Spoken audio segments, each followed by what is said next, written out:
Okay everyone, welcome back to another video. So this is going to be a very short video, so let's get right into it.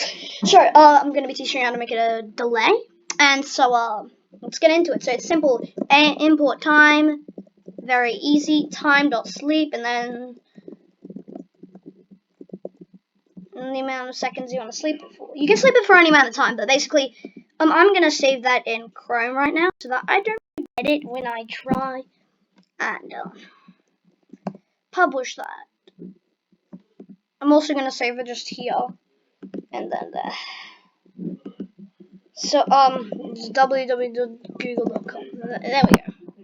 All right, so that will how to create and okay, that doesn't save it. Got it. Okay.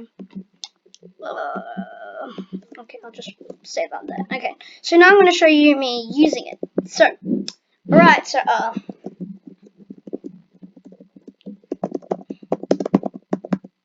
as you can see in the background, I am using this strategy to create a delay. Import time.sleep,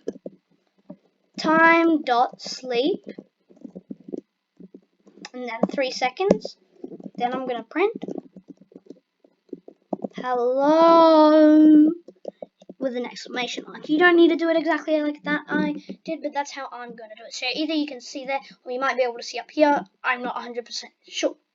So as you can see, it should have printed hello world and then hello. So that should have come up. As you can see, it just printed down there because I was running it. If you might have seen it, sure. But basically, I'm posting the source code will be public in the description, so check it out down there, and I'll see you guys next time. Bye!